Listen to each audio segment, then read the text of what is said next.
not every championship has the ability to stay as close as this one has, but it is a game of give and take we have seen over the course of this season. You can give yourself as many victories as you can to keep yourself on top or to close down the gap. You can take away with incidents that happened last time out when we were with you at the Circuit de Spa-Francorchamps.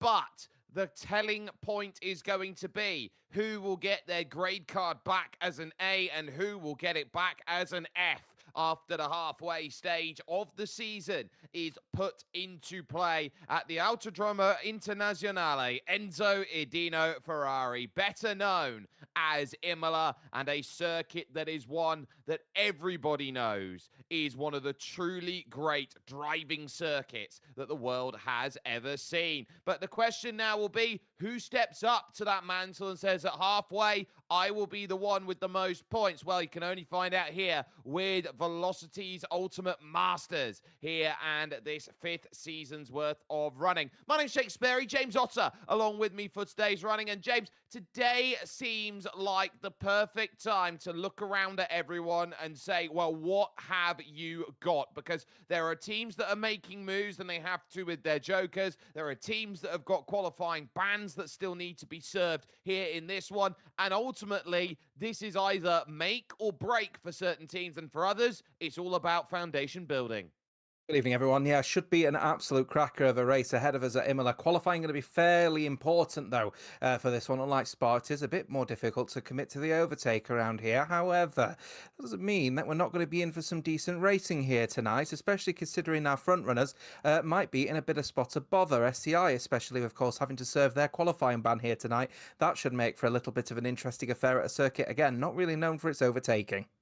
Yeah, this is a circuit where qualifying is going to be a vital piece of importance, but we do need to talk calendar because we have had a change in our schedule. We were going to be running on March 5th, racing action at the circuit Gilles Villeneuve. Unfortunately, due to a few issues with Gilles Villeneuve in the game, we are going to switch over to Interlagos, which I certainly don't believe is a bad decision by any stretch of the imagination. And critically, we were going to have a rounds break between rounds 9 and the finale round 10. That's been bumped up a week, James. So it's going to mean 5 straight weeks to end the season out.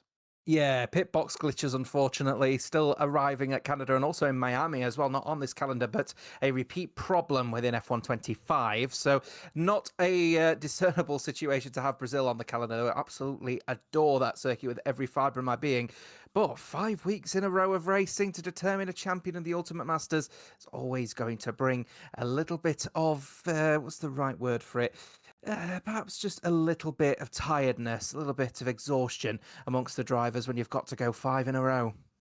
You absolutely do. This is, of course, the Velocity Ultimate Masters, brought to you in collaboration with Hyundai, Intercomp, Monster Energy, Brand Garage, Level Academy, and The Specialist. Last time out at the Circuit de Spa-Francorchamps, the simple story was this. Silo's got his 3rd win from 3 starts, but Armateo 46 shadowing himself there with ET8, and everyone looking around at the points that were going to be picked up. A number of penalties came into play, and so that top 10 looked very different at the end from what we saw on unofficial result.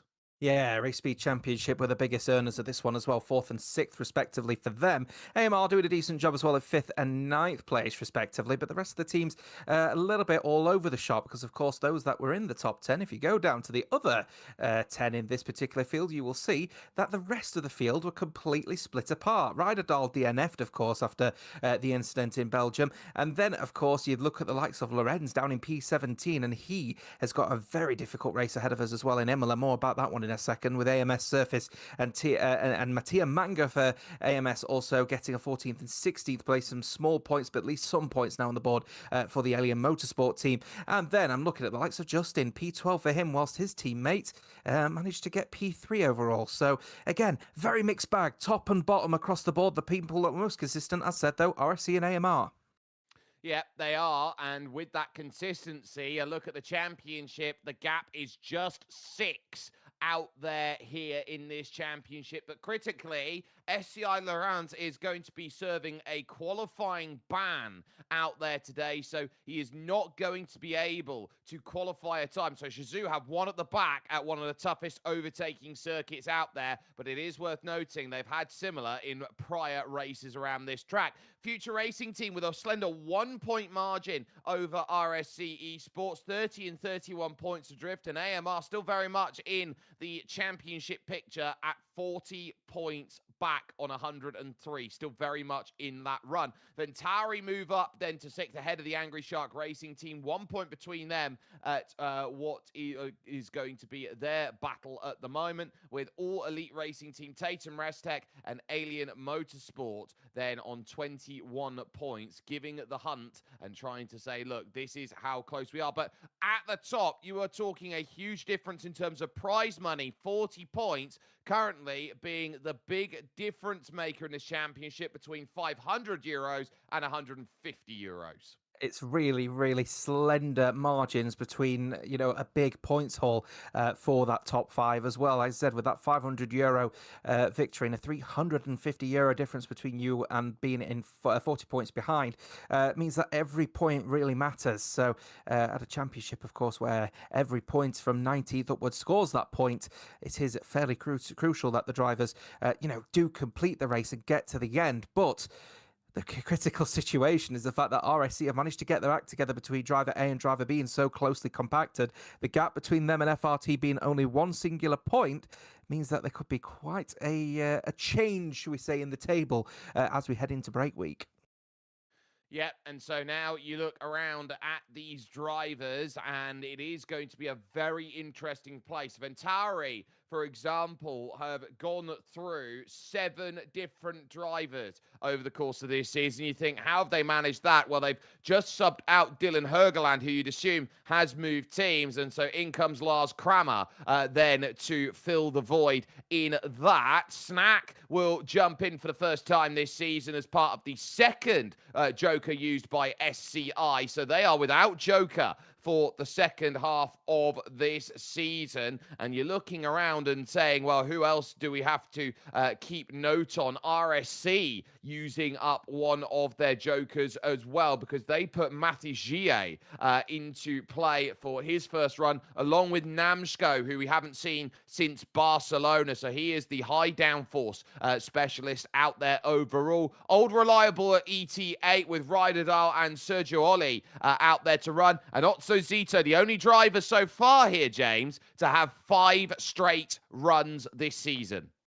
Yes, this is going to be, one where is there going to be potentially a little bit of a mixed bag situation occurring at Imola? As we said, the qualifying is going to be fairly critical. I've got my hopes on Ivan Eskrig here. He is known for being very quick around Imola here tonight for AMR, so that could be one to keep a very firm eye on. Lars Kramer's in relatively decent form at the moment. He could have earned some big points here for Ventari after, of course, Dylan Hergeland decided to step away altogether from Formula One for a while. So he's just needing, a little bit of a comfort break, really, to chase other things in life, I think he said as well. And always keeping an eye out as well on FRT's David as well. He's in fantastic form at the moment within the sports sphere. Could be another big points haul for FRT. It's just whether Kevin Zuberg could keep in touching distance of him. Well, we will soon see how that all plays out, but here is a look then with Pro Ultra 7 over at RSC at what makes this Imola circuit tick. An anti-clockwise 19-turn track that featured in the UCI World Championships back in 2020, which was won by Julian Alaphilippe in the end, as that one was a wonderful battle to the end. But a circuit that offers pretty much everything you could possibly ask for out of a circuit. Iconic corners, overtaking opportunities, and critically, elevation change today. Every element of a car is tested around this track. Yeah, a bit more of a conservative approach from Paul Pro. He heads into my favourite corner of all the circuits available here, Acqua Minerale. He'll head down towards Variante Alta, and a lot of people will be making sure that they get this particular set of corners right, because if you it's a make or breaker, you could end up getting some penalties as well for this race. That could be fairly critical as he heads his way all the way down to the Ravazzas. We would be expecting people to be lining themselves up, getting as close as they can to the driver in front rather, and get that one DRS zone available to them all the way through Bassa towards Tamburello to start again another lap around this wonderful circuit that is Imola. Yeah, 1 minute 15. It goes by so quickly around this place, and you've got to deal with the needs of having both low downforce, medium downforce, and high downforce to try and work out where you need to be. So it's always a trade-off in terms of where you want to be quick and where you want to be slow. We're going to step aside for just one moment because qualifying is just on the other side of this, and it will start with Q1 with 19 drivers able to take to qualifying and only 15 being able to walk to Q2.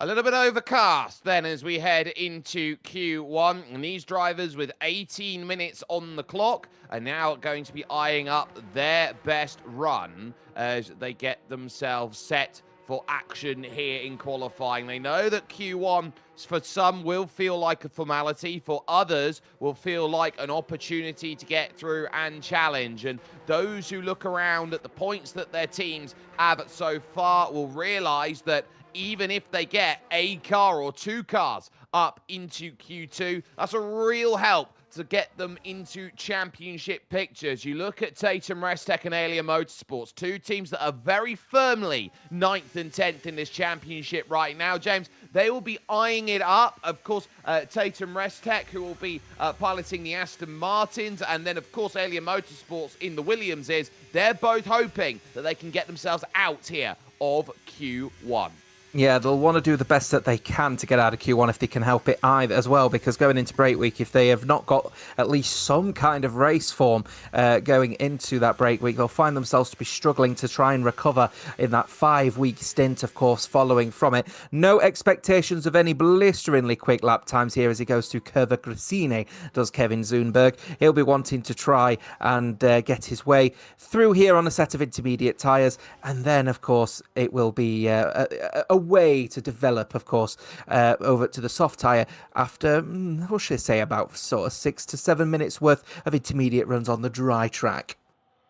Yeah, so they are going to be scrambling about and saying, where can I find opportunity? All Elite as well, I think, are going to be very much in the same picture as well on 55 points. They got 22 points to try and chase down here towards the Angry Shark Racing team on 77. So you're looking at them as well as a candidate who desperately are going to need two drivers to get themselves into Q2. And you can argue as well here, at least one into Q3 out there at this point. So that could be a really strong tell as we go on with Kevin Zunberg here on the intermediate tyres in that Haas for the Future Racing team up at Piratella, a plateaued corner, which makes braking very difficult, descending back down the hill to Acqua Minerale. You got to turn and brake at the same time, the hardest skill in all of motorsport, but then back up the crest rise again to the Curva Gracine, named after Mr. Gracine, who, of course,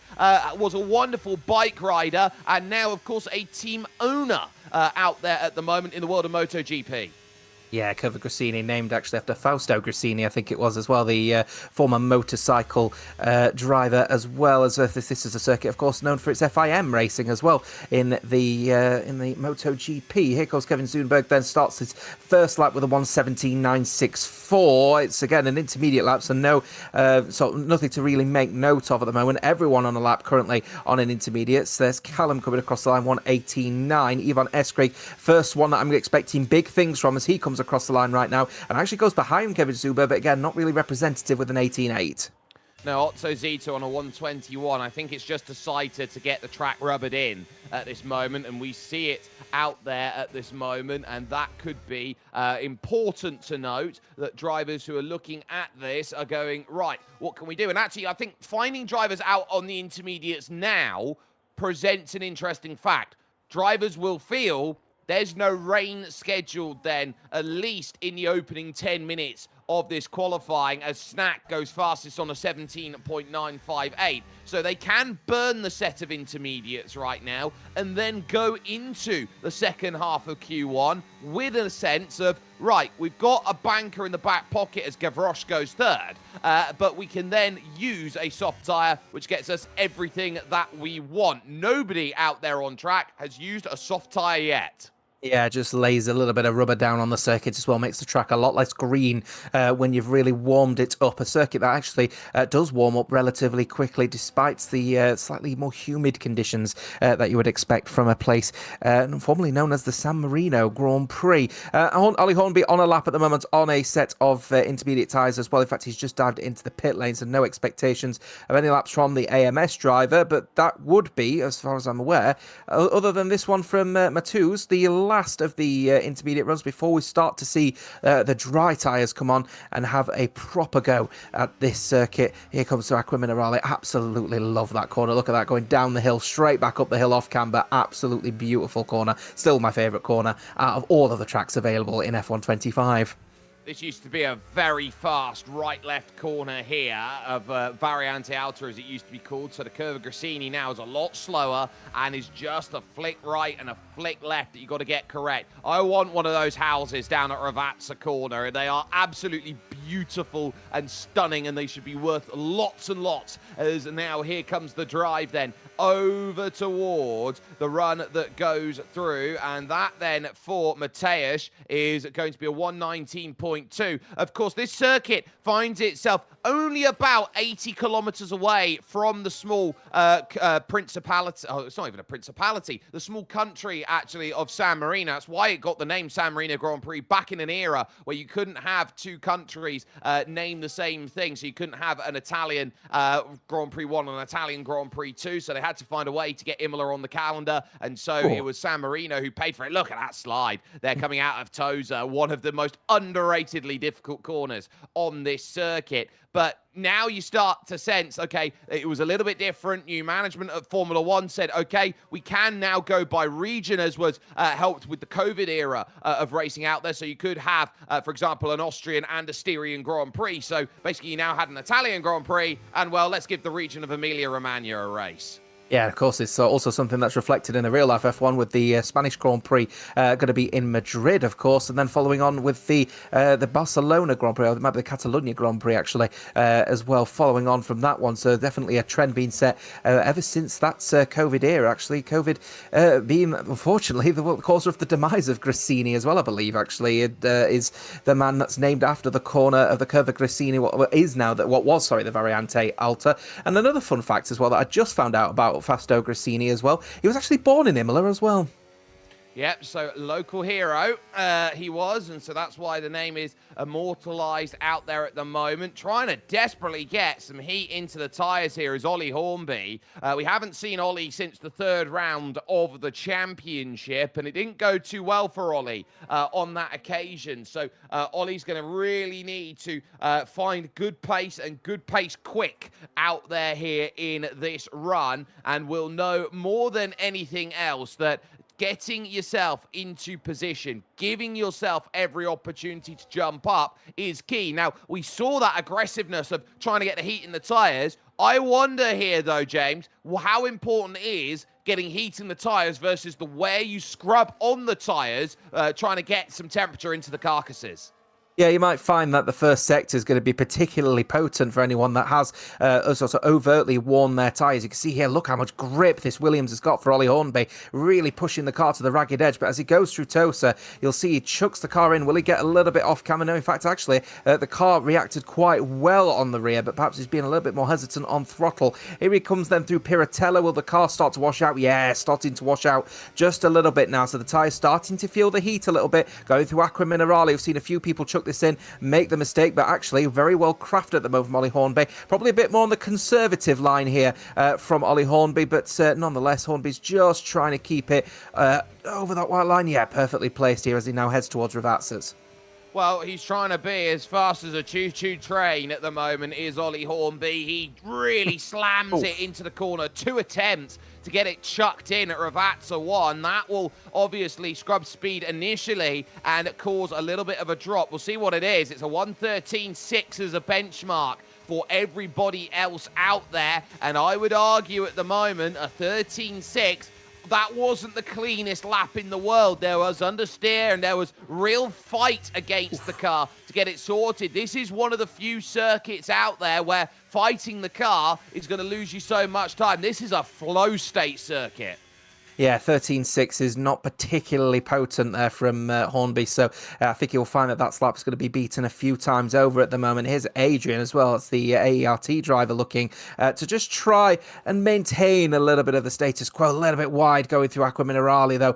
Not a bad driver, actually, is Adrian. It's just that sheer consistency is what he's looking for, and it's a shame, actually, of what happened at the first occasion of the Spa, the Belgian Grand Prix last time before the race restart happened.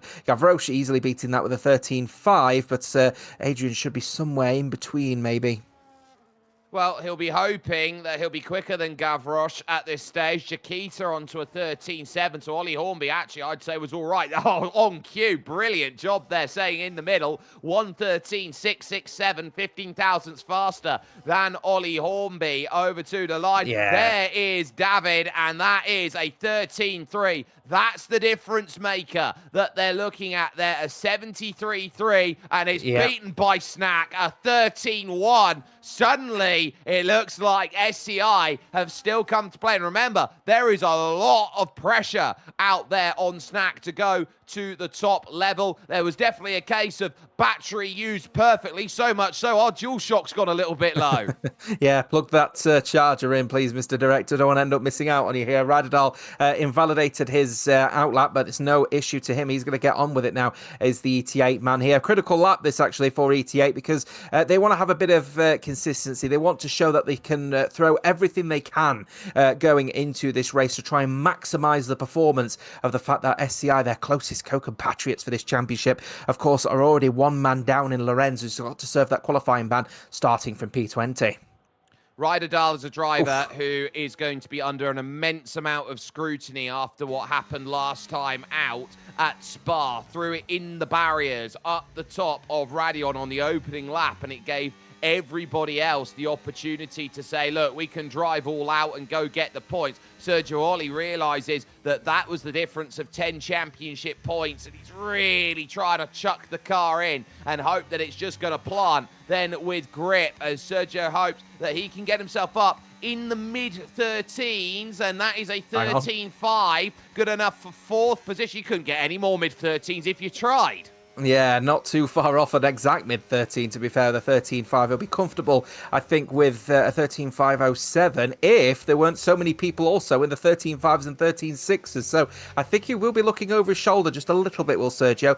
Here comes Surface, the AMS man, looking to try and at least beat Ollie Hornby. He's going to get nowhere near it. 13.8, the AMS man started to struggle a little bit already out there. Matuz goes to a 14.1. More improvements are going to be coming here from Callum. In fact, no, it won't be because it's an invalid lap. Where's Ryderdal in this one? He's in the pit, so he invalidated again, is the 88 man. He's got 5 minutes to go. He's out of form at the moment after what happened at Spa. I think generally at the moment not really finding any comfort out there. I think he's under a bit of pressure. I would be too if you were quote-unquote second driver in a Red Bull car out there, which is looking like it might start inflicting to here in the Velocity Ultimate Masters if Ryderdal is not careful. You've also got Nico Sauce, who is there in 20th position trying to make something happen. And look at the pressure that is going to be on the two RSC drivers on 118s on intermediates at the moment. Purple first sector for Mathis Gie here, and that is going to be critical because if you can get the second sector right, there's no threat, there's no worry. One lap could be good enough to say, I don't have to worry about any of it. And so if you're up past a 13-3 and a 13-1, that is almost a guaranteed success as Namsko goes 9th. Yeah, absolutely pushing it to the ragged edge through Curva Grissini as he heads through to the final couple of corners at the Ravats as he'll want to try and not cross that white line. Really on the limit at the moment here is Guillet as he tries to find something here for RSC. Remember, that was an interlap. He comes across the line. Oh, it's only a 13-9. There was more time on the cards here for RSC and the team, who's looking like they're in good form at real risk of being knocked out in Q1 here. That's not great. And so if that's the case, then you're starting to wonder a 13-9 isn't going to get the job done. Otto Zito takes the retirement from the session and will feel comfortable on a 13-4 that it's going to be there. So this is going to start asking the questions here of a number of drivers. Do I have enough to go and get myself through? Gavroche thinks the 13-5 is good enough at the moment, but if you find a couple tenths of a second, some of the 13s out there, I think you're looking at around a mid-13-6, so somewhere between Caden and AKP Adrian at the moment, I would put as my virtual safe marker at this stage. Anyone who is not in a 13-5 right now is going to be looking at getting out and getting one more lap. Now, if you are Mathis Gie, for example, you need to get back to pits and then back out for another go. So these drivers will be learning inside the final couple of minutes. It might be last one to the line that's going to be there. Ryderdal just trying to keep some heat in the tyres, get this one up to temperature and give this one a red hot go. The more pressure you put on yourself in Q1, the less likely you're going to find everything that you need. Ivan Eskrig feeling safe on a 13.549, which is the firm benchmark. Caden again follows, so brilliant. They did look cold, and I think that was scary for them, knowing that that one has to be abandoned immediately. There's no time to jump back into the pits and give this one a go again. You just got to do a lot more. Lars Kramer then feels that's good enough. Namsko feels like it's good enough. So a 13-7 you feel is good enough. That's going to be very much a scare then for those who look around. I think Lars has left a little bit too complacently out there at the moment. If you consider that Ollie Hornby's on an outlap, Adrian's on an outlap, and Sergio Ollie is out there on an outlap feeling like he's not safe on a 13.507. He is officially safe. He won't get eliminated now from Q2, so Sergio should abandon this lap and then go forward. Watching with Jaquita then through the Villeneuve chicane to the Toza hairpin, and for the moment at least, 600's up on his first lap. Yeah, not too bad, actually. I think that purple first sector actually is valid, to be honest with you. Jaquita has clearly warmed his tyres up very aggressively. He's chucking it. Look at the amount of grip that he's got on this car. Very pointy front end as well. He chucks the car through the right-hander, going through the Aqua Minerale. You'll see the car will step out. There it is, and there it goes. I thought it happened. He overcooked the tyres, and he's in the wall. It's a big old hit, and there isn't much that you can do to argue much more about it. That is going to be a huge loss for Jaquita and will not have enough time to get back out and do anything more than that 13.759. So that's the biggest scare that there is going to be at the moment. Ollie Hornby in 10th will feel like anything into the 13.6 is better than that. He's only got to find 15 thousandths and he'll feel very comfortable with the work that has been done. We'll get one more lap after this. Mathis Gie on an outlap at the moment. So Jaquita done. There's the improvement up to 5th for Ollie Hornby. Thank you very much. I'll move up. Checkered flag then is going to be there. Mathis Gie is short. Nico Sauce is going to be out in Q1. But will Mathis go? Ryderdal 13th. Now you're going to have to worry. Kevin Zuneberg in the drop hasn't set a time. He's going to leave himself vulnerable. Surface goes 9th. That's great for Alien. And then you start wondering here, because Mathis is on the bubble. Mateus only going 16th. So it'll go to TF10 Callum and to Kevin Zuneberg heading to the line. Oh, dear. TF10 Callum's going to knock Mathis GA. Will Kevin Zuneberg knock Ryderdahl out in Q1? No, he's not. 13.823. Future Racing Team. Hello, upset. Wow, wow, wow, FRT, what are you doing? Kevin Zunberg not got the pace of David by a country mile at the moment, and that has been the critical issue of the Future Racing Team pretty much all the way through this game cycle. One driver is up there, the other driver is not. Ryderdahl, okay, we're counting his lucky stars, he's through. He is. He will look at Nico, who couldn't get into session in any form of a good time to make it happen. He will be kicking himself that he will be down at the back of this field. And so this one, as far as qualifying 1 is to go, it is as cold as ice for some drivers out there and some lucky escapes for others. 5 drivers out. We know that the first of them being out then in Q1 was SCI Laurent, but critically it is also going to be Nico Sos, Yves Mateus, Mathis Gia, and Kevin Zuneberg here from Q1. Stay with us with the Velocity Ultimate Masters. We'll be back with Q2 after this.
And so bright sunny skies will greet the drivers here in Q2, where another 5 drivers will be taken out of the picture. And now you start figuring out who has got an element of what to put themselves into play. I do apologize here, ladies and gentlemen, for a little bit of the jumpiness that you're experiencing at this moment in time. I think someone has climbed our tower like it's the Taipei 101 out there, and so we're having a little bit of issues currently as things stand, but we'll endeavor to sort them out as soon as possible. But what a qualifying that was for the underdogs out there. Tatum Restec have got one into Q2. There's 2 in play for Alien and 2 in play for All Elite. The big teams finding out the struggles here today around Imola.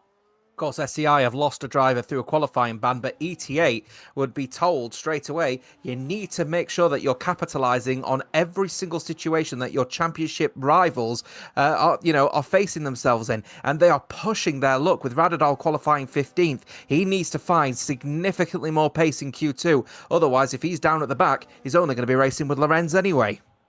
Yeah, and so you're just asking yourself, are you going to find that safety valve and margin? It's a circuit that asks you to drive on a tightrope because of the gravel traps around this place. I do remember a time when Lewis Hamilton found himself almost buried down there at Tosa. So you are looking around at how do you keep yourself in between the racing lines and give yourself as much of attack as possible. This is Lars Kramer then currently on a flying lap and looking to try and get what could potentially be a used set of the soft tyres then in play. And so this is going to be now about setting up a chance to go and make this one work, and saying this Q2 is going to be where our team, which is in the bottom half, Ventari, 6th position, is going to be finding a wonderful chance. 14-1 indicator already. That's a huge set.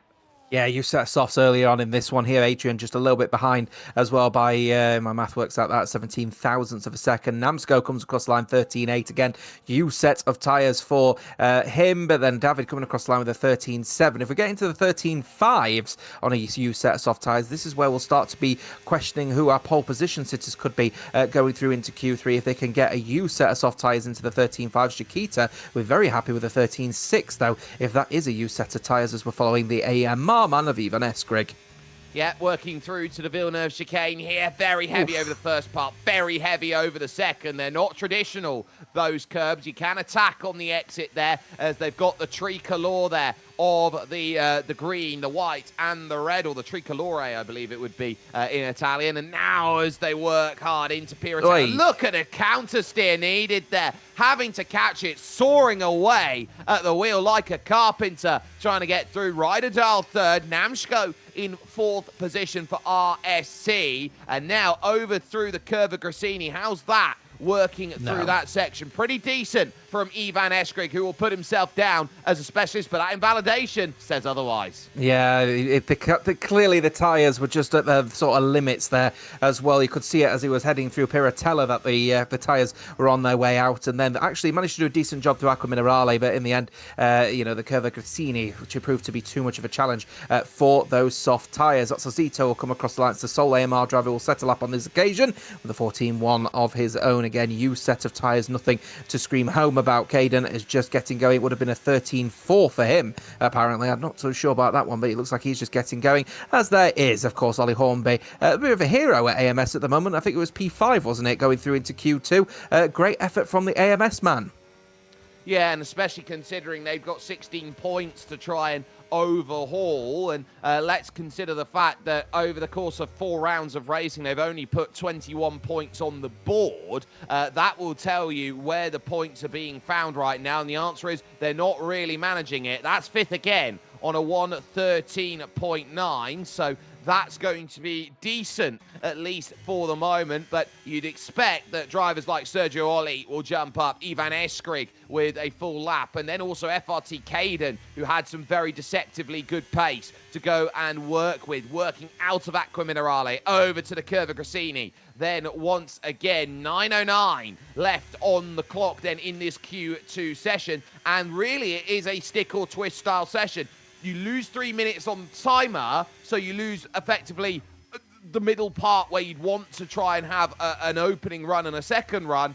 And you are asked every time you go into Q1, Q2, Q3, how do you like your qualifying session? And is it worth going out there again? You have less time to make that call.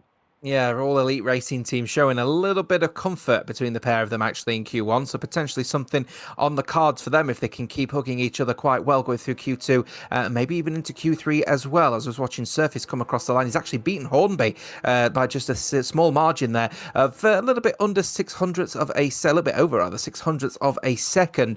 So AMS looking particularly decent here at Imola tonight, and that is going to pose a few questions potentially going into the break if they have a good race to the team currently at the bottom of the standings. It will, because you realise that they had one less round because TF10 had the seat at the start of the season, but then the team folded. So basically they handed off the reins over to Alien Motorsports, who did not get any of the points that they scored at the season opener. It took them a couple rounds to get there, but if they go into the break with confidence, they can really hammer out some practice in round 6, and that could be huge. On board with Lars Kramer making a first start this season for Ventari, part of the drive, one of the few drivers who've come in on a Joker. Wow. And now it's going to be, again, who's going to throw what they can. A 14-1 is currently where it's at, and now climbing the crest once again to Piratella. The middle sector pretty much is the lifeblood of the lap. Yeah, looking very strong, actually, going through the Variante Villeneuve, really pushing the curbs to the absolute limit. Here he comes then, going through Acqua Minerale. It looked like he just crossed the white line, but actually might have just kept into it by, we're talking centimetres in this one. He's found 2.5 tenths in the second sector as he now goes through Curva Grassini. He'll now head his way down to the Ravazzas with a little bit more confidence that there might be a 13.7 on the cards. Well, hoping a 13.7 will be the bare minimum out there of what to achieve. We saw 13.1s out there in Q1. I think you need to be out in and around that element to get there. Nice. 13.5 from Lars Kramer. That will be provisional pole in Q2 out there at the moment, but expect drivers to find improvement. Ivan Eskrig, you would feel, is one of them. Much There's better. the 13.1 that we were expecting. That's more like it from Ivan. He will try and say this is his track and everyone else has got to get quicker, but 13 flat says David is lightning fast in pace. Yeah, should be expecting the high 12s at some point in this qualifying session here. We're getting perilously close to that here. David looking very strong at the moment. A man really in form for a future racing team. Adrian there with a 13.6 for the AERT team. Will be very happy indeed. Sergio's just about to come across the line to set his lap here. I wonder what lap time that was, actually, but it looks like it might have been an invalid lap, or he might have just got started with it, actually. Here's the T8 man. Remember, mistake, though, from Caden. Bucket of understeer as he completely messes up the Villeneuve, and he'll have another go at it. He overcommitted through the first part, and then he had no way of getting the drive back to the second part. Ryderdal, 13.4, goes third fastest then with that effort as Snack now gears up for a flyer. First start of the season, brought in the second Joker from SCI, so no more Jokers left for Shazoo Cedars. They can't change any more drivers except at the midweek break, where they'll have an opportunity to get rid of a final driver that they potentially don't want out there, and that is uber aggressive through Villeneuve into Tozer, getting right up against the curb and using all of the curb on the exit to try and crest the rise to go through. Gavroche puts two Venturi cars in the top 10. Oh, wow. Very on the edge there through Piratella. Now into Acqua Minerale. Then Snack will be hoping to set something close to the front. Very much on the curbs, but you're not able to get down on the power. AMR looking very good, holding a 13.1 and a 13.1 of themselves here, only separated by 7 thousandths of a second. Snack, though, will be hoping to be knocking on the door of the 13.1s, maybe even the 13.0s. If he could get into the high 12s, he'll be even happier here as he goes through the final corner. Not particularly strong through 17 into 18. Then the final Ravazza, bit of a tank slapper as the tyres are screaming at him. He'll lose time there all the way down to the start finishing line, and he'll find himself down into the 13.3s. I think there was probably a 13.0 on the cards if it wasn't for that final corner, Jake. 13.3's not safe, not in this Q2 session. I think you're going to be looking around at 13.2 as the benchmark, maybe even 13.1 if you're not careful. So these drivers all know they got to jump up, but those teams that haven't set times right now, look at Sergio Olli as a driver who went out and unnecessarily did an extra lap, so has had to sit in pits here in this Q2 to save and preserve a set of tyres. That's going to be big. Outlap here for Ollie Hornby. He's running off cycle with everybody else here in Q2, and that might be a very telling moment. It's going to need to find at least a half a second to get any form of comfort here moving in. David feels he's safe, and then you've got the two AMR drivers in the Ferrari, second and third. They will be loving where they are as far as qualifying 2 goes at this stage. And Ollie Hornby, look at the way he throws it in. He throws it in too much, and that's critical. Yeah, fairly critical for AMS here. I think they're in the position where they'll need to slow him down a little bit, just have another go with these set of tyres because you haven't got a lot of time left, my friend. A little bit of mistake from Chiquita, by the way, just losing the rear ever so slightly then at the Curva Grassini, so he's decided to box and get a new set of boots on his tyres as well. Sergio leaving the pit lane, and once again ETA are leaving it to the depths to make sure both of their drivers have set a lap here. Ryderdal's not even safe either with a 13.4. They need to maximise this chance with the Shazoo Cedar Igniters with only one driver in qualifying, and as it stands so far, they really are pushing the luck. They have been reigning champions for the past 2 years. You'd expect them to get both of their cars into Q3. And when you know ET8 and how they've been doing, it's been a team that often is the benchmark. Namsco feels safe on that 13.2 for RSC, and as the sole representative of RSC, must make here this top 10 is at this stage. So you're now starting to think, okay, well, this is going to be a little bit jumbled up. There'll be teams that are taking points away, but if you can get 2 cars up inside that top 10, I'm staring down the barrel of AMR Esports, 40 points off the race lead, cars currently 2nd and 3rd, and they will feel very, very comfy.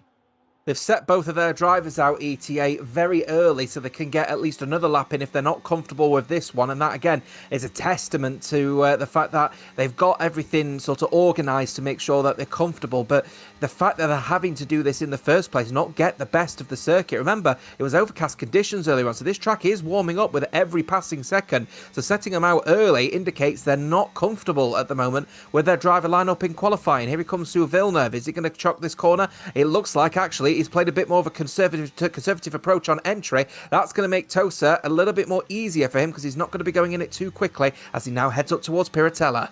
No, easier to scrub the speed on that short shoot run towards Tosa, over the top, get it set, and then just pivot through that section. Top 4 are out there at the moment and have said, we're good. Everyone 5th on back needs another lap. So Jaquita there, a very nice Acqua Minerale from Sergio Olli, 48.6. The second sector time reads. And now here is the drive over towards Ravazza, where these two 90-degree left-hand bends are the signal makers. Heavy downhill braking zone through the first part, flat through the second. 2 corners, very similar but very different in terms of their properties. A small wiggle over the curb, but the charge over towards the line, 8th. Oh, that's not safe on a 13.4. Now you put your teammate on the bubble. Here comes Ryderdal, hoping there's improvement there. Much better there. 13.1 puts Ryderdal safe, and surely now will feel comfortable. Snack is in the pit, so that will be Snack done and dusted with qualifying. This one then on an outlap doesn't count for TF10 Callum, and checkered flag now out here in Q2. So question now, Caden is going to get an invalidated lap. So that's 1 gone. We know Callum gone is the second unless his second lap works. Surface now needing to try and get this one over the line. No for Surface. 13.478 isn't going to get there. Lars Kramer goes up to 8. Oh dear. And now puts Sergio Olli on the bubble. Gavroche is out as it currently stands. Now AKP Adrian for All Elite, where do you find your pace? Oh, he's put him out by 7 thousandths at the moment. That's huge, but he's on the bubble, and so you question if Gavroche has something to say. Sergio Olli's not on a push lap. He's out in Q2, and so you start thinking, has Gavroche got enough to knock Adrian out of play? Can All Elite get one into Q3? No! Gavroche puts 2 Ventari cars in there. That is big. Sergio Olli is out in Q2, and that was not on my bingo card. Hornby hero for AMS. Can you believe it? He's through in P10 as well, and what an opportunity for AMS to earn some big points going into this one. Shame for Surface and a shame for Caden to not get a laps in, and also shame for Jaquita as well, because he came across, he was just out of the final Ravazza when the checkered flag came out, so he missed out by just a few seconds to set an improved lap, but he'll be happy he's through anyway with that 13.270. Sergio out though. Again, I said ETA are leaving it to the last minute. They're taking unnecessary risks, and they paid the price. They have this time, and on a circuit where it's tough to overtake, 12th is not what the doctor ordered here. A 13.3 was good enough to get yourself safe, and you wonder whether that lap was a little too conservative by Sergio Olli. Maybe even you could argue at this stage, James, complacent. Yeah, you could argue a little bit of complacency, especially in the first sector. He didn't approach the corners with any kind of aggression. I think the Variante Villeneuve, the way he entered onto it, he didn't want to use enough of that curb. And my guess is he wanted to try and use up some of the tyres towards the end, which is the reason why his Aqua Minerale was so good. So he obviously tried a different approach where everyone has been focusing in the first sector. He wants to approach in the third, but clearly the time is not there as a result, and he's out of qualifying. And that will sting. He will join, of course, the second of the Tatum Restec drivers in Callum. He will be joined by one of the Alien Motorsport drivers in AMS Surface. Ollie Hornby, by the way, the one on the bubble, gets an Alien Motorsport car into the top 10. Huge for the team. Both, then, of the All Elites are out in AKP Adrian 11th and Caden, who could not get a lap time in on the board. And so that then just leaves, of course, ET8 Sergio Olli in 12th position on the grid. I remember in 2005, a certain Michael Schumacher who started from 12th place on the grid. Will we see something similar? Well, we'll only be able to find out when Q3 gets itself sorted. That comes up in just a moment.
And so with Q3 now in play, it is everybody who steps up and says, my team deserves to have drivers in this field. And so now you're looking around. Angry Sharks, 1. Future Racing Team, 1. SCI have 1. The only teams that have 2 drivers in play right now are Ventauri and also AMR. The teams that are 5th and 6th in the championship are the only 2 teams that will have 2 going in this top 10. And I think that's the story going in. The midfield came to play. Yeah, it doesn't surprise me AMR have managed to make it through, to be fair to them. They've been finding a little bit of consistency in this part of the world. So Ivan Eskrig and Oxel Zito showing their real muscle around here as well. Ventari, though, Lars Kramer, decent driver, always has been, to be fair. Gav Roche getting in there as well as great stuff for them. But I think the main story for me, AMS, a team that's more known again for its independence maybe within the assists tier of these championships. Not really known in the no assist tier. Still manages to get a driver through to Q3 though. Ollie Hornby will be happy about that one. Yeah, Ollie Hornby will be very, very comfy with his fact that he's inside the top 10. But now you start to look at and say, right, forget just being in the top 10. Get as high up this grid as you possibly can. This is the most important 9 minutes that they will have a little bit more cloud cover starting to peer over. Otso Zito with a 13-2 to start. That's not going to cut the mustard in terms of what they need. There is a 12-8 from Ivan Eskrig. We knew he had it in him. Oh, there it is. That's exactly what I expected from Ivan Eskrig. Already now into the low 12s as the track continues to, high 12s rather, for the track to Evolue. Snack with a 13-0 is decent. Gavril should be setting an invalid lap, so nothing of any important note here. Now, if I were AMS, I'd be thinking about Hornby here in this scenario. No surprises sending him out now, but if he's got a lot of confidence in that car, if he's feeling super confident out there at the moment, we should utilise him towards the end of the qualifying. Get him out there towards the end and set a lap time that is actually going to be where the track is at its best. It might be a little bit more pressure, but if he's got confidence on that car, he could turn out a good result. He definitely can. Namshko, we'll see what this is going to be over the line. It's third because Snack is second at the moment. Ollie Hornby on a 13-8, maybe an old set, at least at the moment. So not really too much to worry about at the moment. Ryder Dahl out there trying to work, but this is the threat of all threats for pole position. David has been lightning fast for the Future Racing team, and you argue he's needed to. Yeah, the Polish driver's looking very strong at the moment, is David, and I'm feeling like there might just be a pole position in the car's Future Racing team. Look at the absolute limit. He's taking the car through Piratella. Here he goes through Aqua Minerale. We're going to see any kind of rear instability. No, the car is on rails at the moment. It's a great setup, a great driver who's managing it so well. A 48-2 in the second sector as well. He is flying. He is on tenterhooks at the moment. He is looking at that 12-8, and he will try and push that bar even faster now as he works his way through Ravazza 1. Tiny wiggle over the curb. Outer Ravazza 2. It's there, and this could be a very special lap. 112.7. How often do you put a 10th and a half into Ivan Eskrig? Here, of all places. Now, as there goes Ryder Dahl up to third on a 13 flat. 3 cars in the 13 flats. Chiquita, a 13-6. I've lost for words. I'm lost for words. That's unbelievable. What a lap indeed from him as well. I think I'm now starting to experience some technical issues here as well. But either way, David, absolutely unbelievable. I think the sheer pace of these drivers are causing my Discord to slow down. We've got to slow these drivers down. David with a 12.7 in this early part in Q3, 7.32. Oh, we could be on a chance for a 12.6 here. Oh, we very much could do. And so that 12.6, if that mythical mark is pushed at the moment, it's a question of, is he going to be forced into it here with the way that Ivan Eskrig is going to respond? It's in his ball of the court. We haven't seen any laps yet from either the Venturi cars of Lars Kramer or Gavroche, so both of them are going to be sitting down and saying, okay, 9th and 10th, but we'll leave it for one go. 5.5 minutes, and a track that is seemingly almost empty at this point. Ryder Dahl and Chiquita we expect to be coming down to the pits, but I'd argue right now, you're trying to set yourself up. SCI are probably the team right now that's staring down the barrel of, okay, we got to give everything we can. We've given an 8th-place advantage or even a 6th-place advantage with what's gone on in qualifying with Nico Sos, who might actually have to start from 20th because he didn't set a time for the Angry Sharks. So you're staring down a 7 or 8th-place disadvantage. You want at least a place or two above ET8 Rydal because that's where the big points play. Yeah, exactly that. And SCI Snack will be wondering how he's in P4 because a 13-0 in any other sort of championship gets you at least a front row start. But in the end, Radadal with also a 13-0 separated by just 10 thousandths of a second, 100th of a second separating Radadal from Snack. That's ETA and SCI once again in close proximity are beaten by some midfielders that have just extra special talent at the moment here at Imola. Ivan Escu with that 12.8 will be happy about a 12.7 from David. If I do sense a 12.6 in the air here, that would be a blisteringly quick lap time for a pole position here in Imola. It would be lightning fast, and I think all of these drivers realise with about 4 minutes to go, there's no point getting out there right now. You're not going to gain anything by being out at this stage, doing a lap, coming back in with a minute left on the clock and getting yourself home and hosed. So the track will fall silent, and you will now start wondering at the last stage who's going to go out and who is going to put it all down on the board. One car then will now look to leave the pits. That looks like it will be the RSC car of Namsko, who is setting out the stall of, I will have at least 2 attempts to go and make this work in my back pocket. So I would look around at this and say, for Namsko, you're on a 13 flat. You're only 200ths off of being third on the grid. You're not that far away. You just got to tighten up a couple corners, get on the power, maybe a couple frames earlier. Yeah, RSC decided to set their driver out a little bit earlier in order to try and avoid any kind of traffic. V and Ventari doing exactly the same thing. Neither of their drivers have actually set a lap, actually, in qualifying here. So Ventari have decided that they'd rather, send them out on the last sort of ditch attempt, if you will, for a fresh set, with a fresh set of soft tyres. And if they make a mistake, it will become a half-used set of soft tyres if they do make that mistake. So yeah, very interesting on the approach of that one, as we're just seeing the last of the, I think that's FRT David just leaving the pit lane, but Ollie Hornby has been set out very late indeed in this one. He's now just leaving the pits, but he'll get maybe 2 runs in this one, whilst everyone else certainly will. And AMR have made themselves known in chat. They want to get their support in play for Ivan Eskrig and Otso Zito for what they can do. Now with 2 minutes and 20 seconds to go, Namsko's got to gear this up, really trying to straight line this run as much as you can, heading yourself over through the flick of turn 1 to the left, right, left chicane. 2, 3, and 4. A statue on the outside in memorial of the legendary Ayrton Senna back in 1994. Now over to the Villeneuve chicane. How does it look here? Very, very pointy through this section of circuit. Down 600ths on his time in the opening sector. Work to do through the middle. Yeah, not looking particularly difficult, to be honest with you, through the first sector. Namsko prioritising the first sector, a little bit washing out wide potentially at the top of that corner, heading through then into Aqua Minerale. He'll be hoping to try and not cross this here. Very well planted, a little bit of a wiggle, but nothing too much to be worried about as he heads to the Curva Grassini. He'll be hoping not to mount this curb too aggressively. He has done so. Is he valid?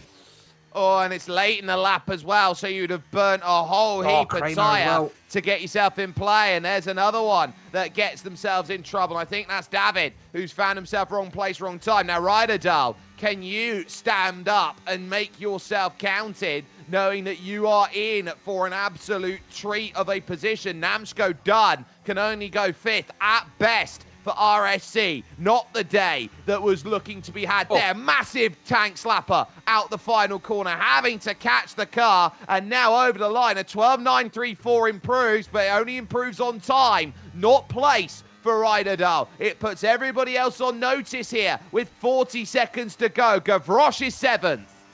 No, that's okay from Gavroche, but it could be better. Snack goes to P2, but he can't beat David at the moment with that 12.732 looking so good. Jaquita is not on a valid lap. Where's David in this one? He's invalid as well, so there'll be no improvement from him either on this one. He'll be hoping to have another go at this one, as we've got Ivan Eskrig slowing down to have another pop at this one. Otso Zito will be finishing his lap. In fact, no, he's just getting started, rather. It's not going to be a lap of any concern with the 128. He gets going, and here comes Ivan Eskrig to start his as well. Ivan Eskrig will be the last person to set a lap here, and I think Ollie Hornby's going to miss out.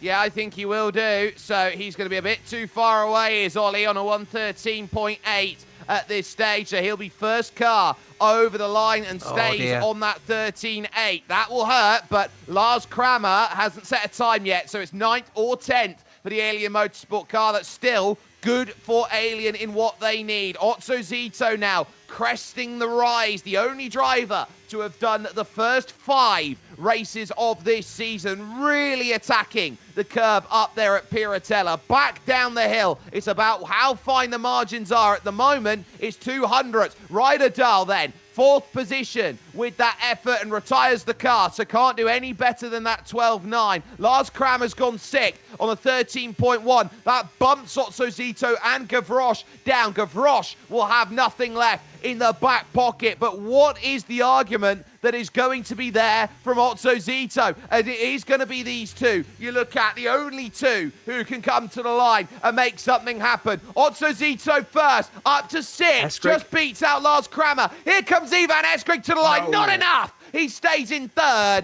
And so it will be FTR who will get themselves what they want. Future racing team, FRT, in the best place possible. David has stormed the castle and has taken pole. 23 thousandths of a second at the front row with Snack there in P2. Will be happy with that one and maximising what they can, of course, with Lorenz qualifying ban and Radadol down in the depths of P4 will make for a very difficult turn 1 for him. It very much will do, and this race is going to be on the other side of this. We'll be right back. Your grid readout coming up shortly.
field is set on the coast of the Adriatic, and your field looks like this. A qualifying ban from SCI Laurens means that they will have one car battling from the very back. Nico Sos for the Angry Sharks will be alongside him at the back in 19th with no time set. Taysom Restek with Mateusz there round with them from Project Aversio is 18th. And Mathis Gie then down in 17th with a lot of work to do for RSC to drag them up the order. Kevin Zuneberg critically down in 16th is going to have to do a lot in this race to get the Future Racing team up as high as they need to. Knowing they've got one car ahead of RSC is at least one tiny bit of solace. FRT Caden for All Elite is 15th with the second of the Taysom Restek cars, Callum, then in 14th position. Joining him on row 7, AMS Surface, therefore Alien Motorsport. One of the biggest shocks in qualifying in Q2, ETH Sergio Oli down in 12th position, looking for a Schumacher-esque drive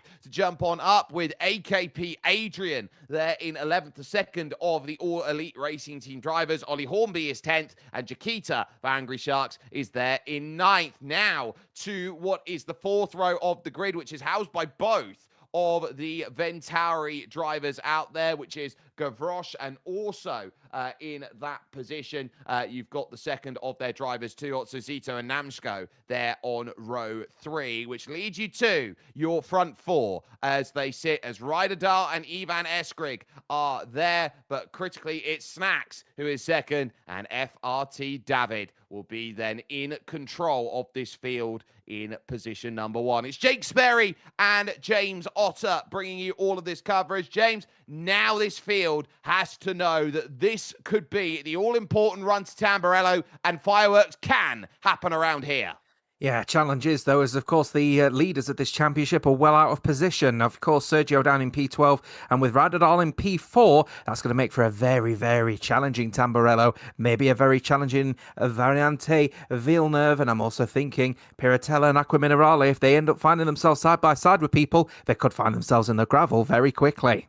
They very much could do. This is one of those circuits where you get punished exponentially for getting it wrong. So this is the all-important day for getting things sorted. You know that once you reach halfway in the season, it's the countdown to home. The points mean more. The prize pool means even more of it. And with a gap of just 6 in the championship between ET8 and Shazoo, how will this halfway stage of the championship work? We are underway here in Imola and the Velocity Ultimate Masters. It does slightly benefit those on the inside as here comes the run. Snacks trying to get it sorted as they look to go over towards Tamburello for that first time, covered off by David as they work their way through everybody, filing on single file. No real worries about it. Adrian up then into 10th. Ollie Hornby dropping down then into 13th. They scrap almost 3 wide there in the back going in towards the Villeneuve chicane, but single file through the front as we expected. David with the clearance. Sergio already trying to make inroads on Caden at the moment, as well as Adrian and Jaquita. That gap for P9 to P12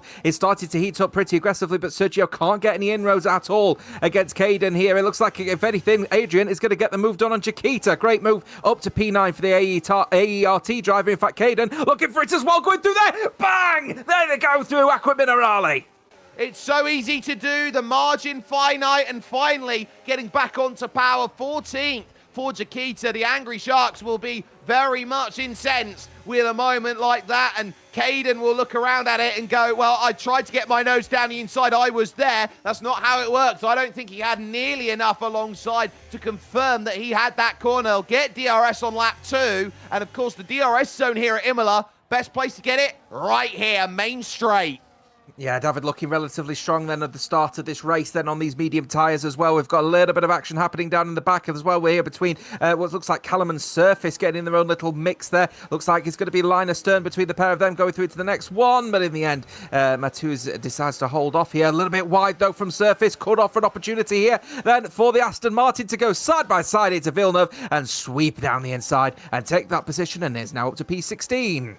And Laurens has retired the car. then after the opening lap of racing. So obviously he clipped his wing somewhere in this one, and suddenly Shazoo are really in trouble. Battling contact, Mathis Gie then with the hit against Surface, but Surface gets it cleared through the first part. It's medium versus hard tyres, and now trying to go around the outside of Aqua Minerale. Oh, brilliant. Mathis with a truly magnificent move. Yeah, Surface very respectful as well, just decided to give that position up and not pay too much of a fight because he knew that Matthias Guille had definitely had the traction through that corner and have that one done and dusted. So David still leading the way from Snack and even Eskrig, Ryderdal in P4 from Nansko. It was relatively clean, wasn't it, actually, for the front 10. Well done to Sergio, though, managing to gain the position up to P11 on a hard tyre. He's got the inverse strategy, but it's not known for being the better strategy.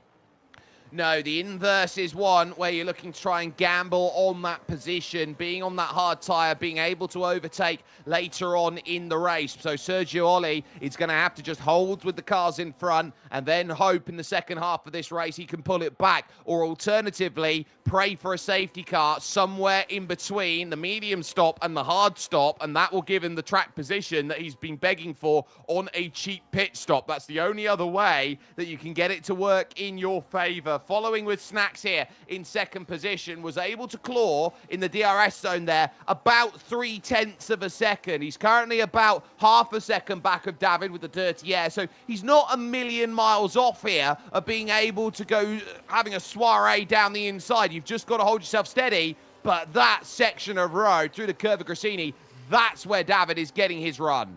Everyone within DRS then, of course, from P1 down to P19 at the moment. Surface is the one hemorrhaging a little bit of time at the moment for 18th and 17th respectively. I wonder if he's got a little bit of damage, actually. Has the man down in P18. But either way, this is where the race will now settle down. People will follow each other line astern. They may decide to switch a few positions if they want to. Here is Venturi's Gavroche. He is going to get a little bit closer to Atsosito, who's actually hemorrhaging a lot of ERS and has sensed that there's a little bit of danger going through in here. And the Ferrari man had to do a little bit of a late breaker to cover off Gavroche there. He had to get into ERS none to recover some energy. Didn't realise how quick that Venturi man was behind him. No, and that is a huge difference as far as they go. He didn't quite see what happened to Laurent out there on the start of this race. We can only assume that he's knocked his front wing off and he's decided, yeah, that's it. I'm going to retire the car then from this one, not worth my drive here today. Gavroche then still needing to hold. He's now under pressure from AKP Adrian. This is what happens. You think you attack, you take one corner badly here, and suddenly you find yourself half a second down with a car breathing down your neck. This is attack or be attack, or attack or be attacked out there at this point, as we're getting the words in that potentially it's pedal breakage that could be the difference maker there for Laurent. Oh dear, that could be fairly awful, actually, if that's the scenario here, because that's not the first time this week I've seen some very unfortunate situations for SCI with hardware failure. So if that is the scenario, bitterly disappointing stuff for the Shazoo Cedar Igniters, who have now got to hope that ETA cannot get Sergio anywhere near the front, because otherwise they're going to be losing significant ground if both of those drivers get towards the front, especially though that they have at least some coverage from Snack, who is up in P2 at the moment and still holding on within that half a second gap to David at the moment, which is only going to help SCI's case if ET8, of course, score big tonight.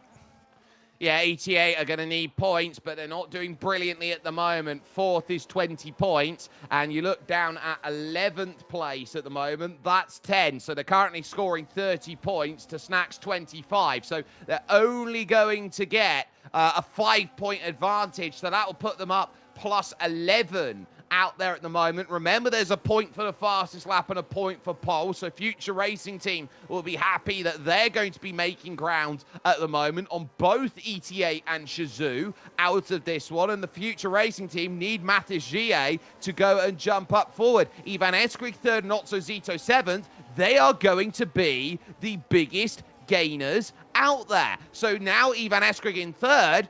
You just got to be clever in this situation. You know that Snack's going to run off with the DRS against David every single time you think you're going to get a move. So you're going to have to be clever at when the pit stop comes along. Yeah, if you are wondering, by the way, who the other SCI man that faced a bit of a hardware issue this week in the esports world, it was Volakongan, who faced, I think it was a complete steering wheel failure for him as well, but that's just an unfortunate glitch with that particular brand of steering wheel with this particular game, I believe. Anyway, is Ivan Eskrig. He is getting a little bit closer to the back of SCI stack. I'm wondering if he's just started to breathe down his neck a little bit, try and put a little bit of pressure maybe on the back of that Alpine Renault in the hope that maybe the AMR man could potentially get himself in the mix alongside FRT David, who is looking more and more likely with each passing lap that he's got the confidence to take this all the way to the checkered flag. Yeah, officially, it's a 19-car scrap for the race lead. Nobody outside of a second compared to anybody else as they work over the top of the crest of the rise, over to the Curva Grassini, and now really trying to attack off of this exit. Ivan Eskrig, half a second adrift at this moment. But when you sit down behind a driver, you actually get more lateral scrubbing of the tires. You actually wear a little bit more, and you have to be a little bit more conservative about how you drive. You need to find a pocket of air that's going to work for you, and that's why cars sometimes fall back to 5/10, 6/10 of a second. You get less of it. I'm looking at Sergio at the moment as well. He's getting perilously close to the back of Caden here as well. And it looks like he was looking like he was breathing down his neck, actually. But electing, look at the late braking as well on these hard tyres. He's instilling a lot of confidence and actually a little bit of drifting at the moment now on those on the medium tyres. Are these medium tyres already starting to suffer a little bit? If they are, then perhaps the tyre delta, look at that, really struggling at the moment is Caden at the moment. That's the AERT driver, and Sergio smells blood. I think he does, and we note as well that Nico Sos went through on Mateusz back there in the Tatum Restec Aston Martin. So that is going to put them a second away as Nico can stay with Matthew Gier down in the back. I think the hards might be the better race tyre out there. So you're seeing, again, another wiggle coming out of Aqua Minerale from Caden. His role is very simple at the moment in this race. He's got to give AKP Adrian as much of a chance as possible to start running down the road. And Adrian is only 3/10 behind Gavroche. So this could be huge in this one. Callum losing a place now to Mathis Gier. You're absolutely spot on with what you saw there. I think the hard's the better race tyre here, about 6-7 laps in. And it's not often you get to say that. Yeah, Gavroche was starting to struggle a little bit, actually, going through the last of the Ravazzas, but he managed to at least get some kind of pressure to get a little bit closer, a little bit to Arzazito. Here's Sergio again all over the back of Caden, making that kick Sauber the widest car on the track at the moment as he heads to the Villeneuve. Maybe we'll see it again as he chucks the car here. No, he notices that the tyres are starting to fall off, and you can see a lot more conservative as a result, but the gap is now 3/4 of a second.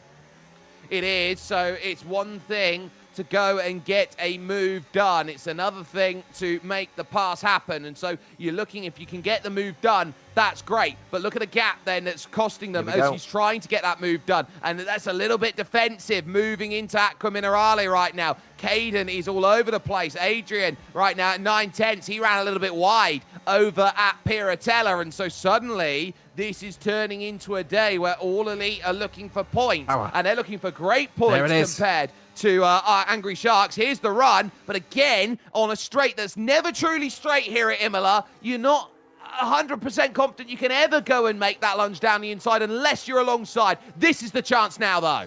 Yeah, this is the chance. Sergio needs to get this one done. And look at that, diving straight into the pits to get off of these medium tyres. He knew there, Caden, that he did not have a hope to hold on to that position. Dives into the pit lane, gives Sergio the free air, gives him the DRS to actually get to the back of Adrian, who actually has found himself suddenly in a bit of a no man's land because he's got no DRS to help him from Arzazito. No, that's because Gavroche hit pit lane. So that has sent a chain reaction. Kevin Zuneberg was in, Caden in, Jaquita in, TF10 Callum and Surface were in. The first to pit was Mateusz to make that stop. But critically, Mateusz, as he's working himself now along the straight, who's he going to jump? He is going to jump Surface, but can he get to his teammate TF10 Callum? Answer to that is yes, just behind. So the teammates at Tatum Restec can now tandem right now to get themselves through. And Tatum, they've had a really good driver join them actually over the last week or so in Luke Whitehead. Yeah, really, really good signing, but unfortunately not available for this particular race. As it stands, the pair of them, yes, Mateus has managed to gain some time, but the undercut is not particularly powerful at the moment. The medium tyres have got some level of life in them. You can see that front right starting to open up, a little bit of blistering now on the front tyre here, and I'm wondering if we're going to see a snap of people coming in, and that's exactly what we've seen. David is in. Ivan Eskrig is also going to be coming in by the looks of things, but Snack is staying out alongside Namsko, and also Zito, of course, doesn't want to double stack with his teammate Adrian also staying out, and naturally, of course, as we would expect, Sergio on the hard tyre is staying out as well. Yeah, and very close to making a move is Sergio, but again, he can't quite get there, even with no help for AKP Adrian, who's 2 seconds back now. Snack then 1.3 clear of Namsko and Otso Zito. Those drivers will start worrying about where they're going to come out in comparison with everybody else. Watch out for Gavroche, as now out of the pits. Gavroche has got a wonderful undercut, actually. He's gone by Ryderdal and Ivan Eskrig and effectively puts himself third, right behind David, because we still wait at the moment for Snack and Namsko and co to make those stops. So what a call there from Ventauri to get exactly that, what they wanted. Now the pressure's on these drivers right now to use what they've got remaining. Adrian, the first to pick up penalty. He's got 3 in the pocket. Yeah, feeling the pressure at the moment for the back of Sergio. No doubt he'll be in the pits at the end of this lap. As I said, undercut not particularly powerful around here, but time to perfection for Gavroche to maximise the amount of time you do get from the undercut here. There goes the people now diving into the pit lane. Adrian, no doubt, will also pit as well. Those tyres looking horrific for the AERT man. Sergio now taking the gross lead of this race. The net lead of this race, though, no surprises, still in David's hands, but Gavroche in a second place as a result. Yes, so this is where you're starting to wonder whether the strategies are playing their hands. Sergio Oli with Mathis Gie and Nico Sos. Those 3 are together. Gavroche, fastest lap of the race, a 1:16.5. But watch out, Eskrig, because here comes those drivers out of the pits, and through goes Ivan Eskrig on Gavroche for the move. Ryderdal through. Snack's fallen back then. 5th in the line. Lars Kramer then 6th of those at 1.5 seconds back. And TF10 Callum picks up 3, as well as Ollie Hornby. So that's huge. Half a lap. And on those hard tyres, David has just gone and said, right, pace, engage, catch me if you can, lads. Yeah, the Polish driver looking so confident out there at the moment for the future racing team. I think the people that are getting penalties are in that sort of lower midfield at the moment, starting to feel the pressure of the new hard tyres and needed to get used to them quickly. And of course, Ollie Hornby on the old medium tyre still is the last person to make that pit stop off of the medium stint here. So surely he'll be pitting at the end of this lap. Gap 1.2 to him and the ASRT driver of Nico Sos, as we've got another one falling foul. Caden as well, the AERT driver in the kick Sauber down in P11.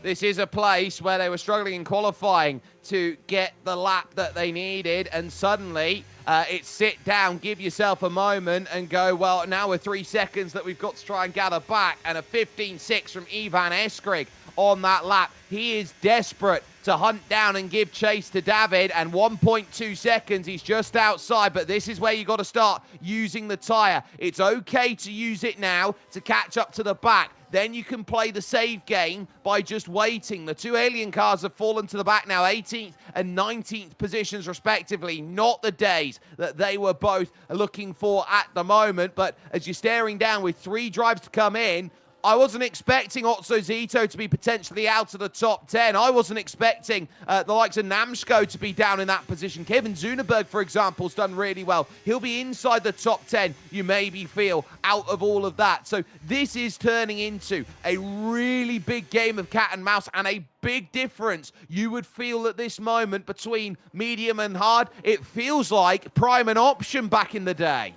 Yeah, very much prime and option at the moment here between the medium and the hard tyre. Soft tyre, very good, but will burn out within about 3 or 4 laps before you start to feel exactly what people were feeling, that scrubbing going sideways with the medium tyre early on. So I don't think there's any expectation of that at the moment between these drivers, but the front 3 might start to feel it. 12-lap old hard tyres for Sergio, Matthias Guille and the Angry Sharks driver of Nico. They will now sort of keep working with each other, use the DRS off of each other. If Matthias Guille can stay within Sergio Nico's pace, because of course they'll want to try and maximise as much of the gap between them and David. The gap now 13.3 between them, as Ivan Eskri cannot get in the DRS of David at the moment. He is flying out there at the moment in that Haas Ferrari.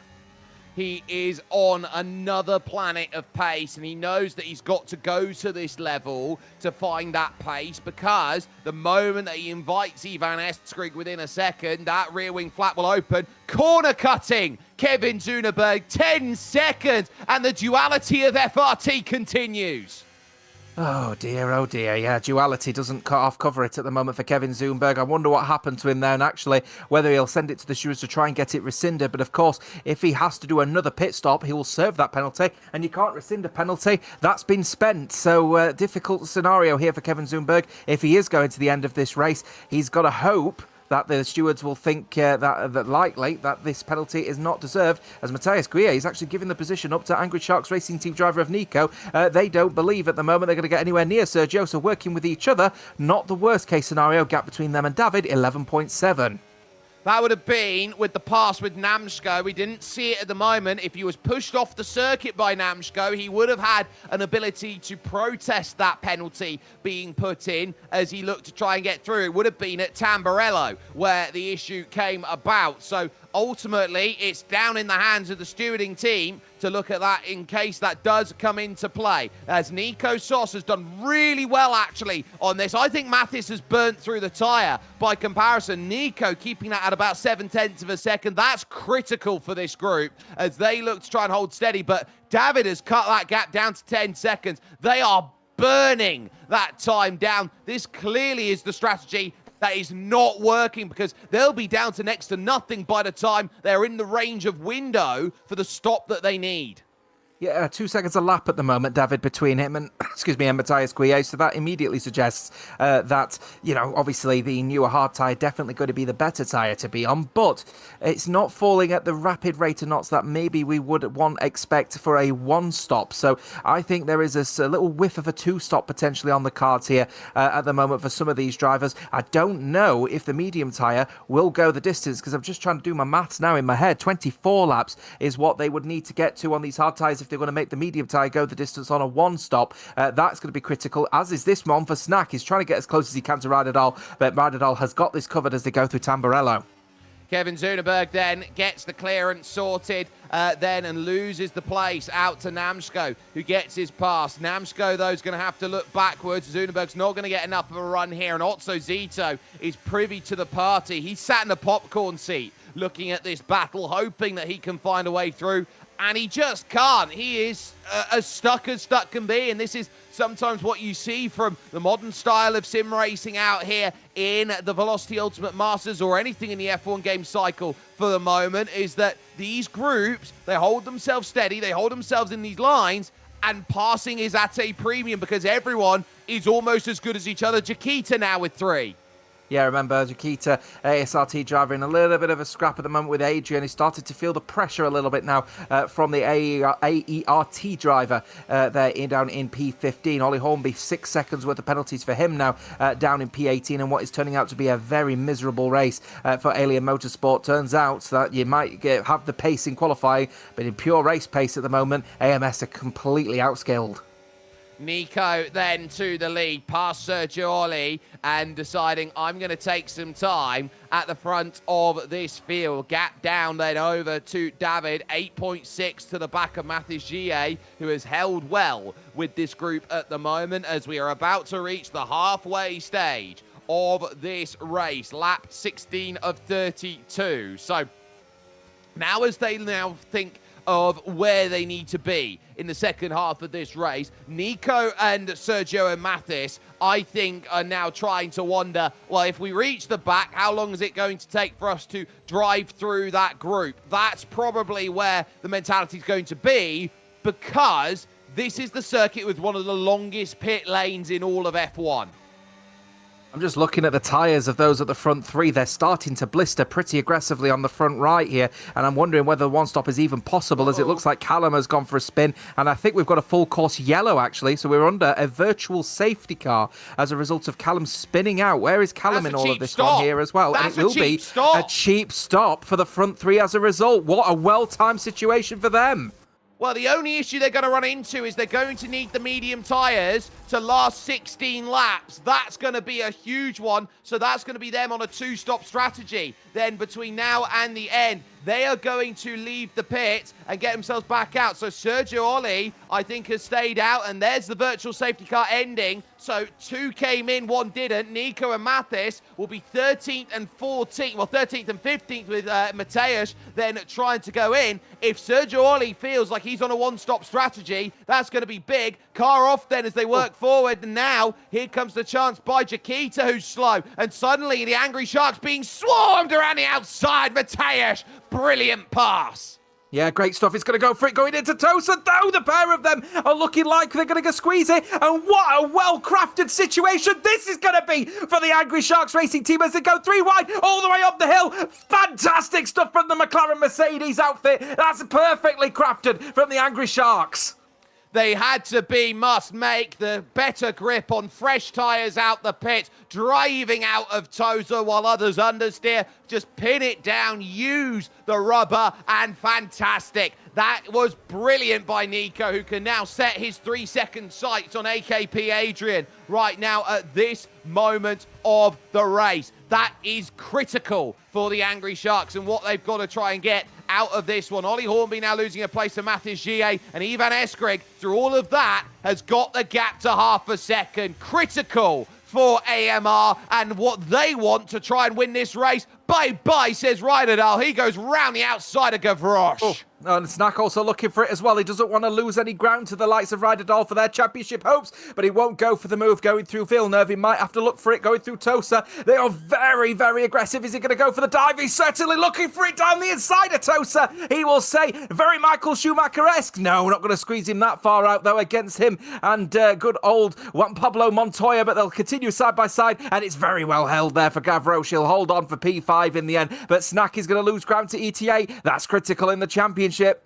Well, you need a clean place to make a pass, and that's what Snack doesn't have at this moment. He's realising that he needs more than a snack. He needs the whole meal if he wants to go and get this place of P5 out there at the moment. Net 4th on the road as it stands, and the group swarming behind like Lars Kramer, like Namsko. Kevin Zuneberg's in there with the 10 seconds of penalty. Otso Zito also in the mix too. So these are critical points that you're trying to find, and straight line speed is going to be paramount. Now look at this at what is only a couple tenths of a second. Surely the chance. Caden with 3 as here comes the chance for Snack, but DRS there for Gavroche to hunt this back. Ryderdal covers the line in towards Tamburello, so parity restores itself, and this is the drama that you didn't want. Uh-oh.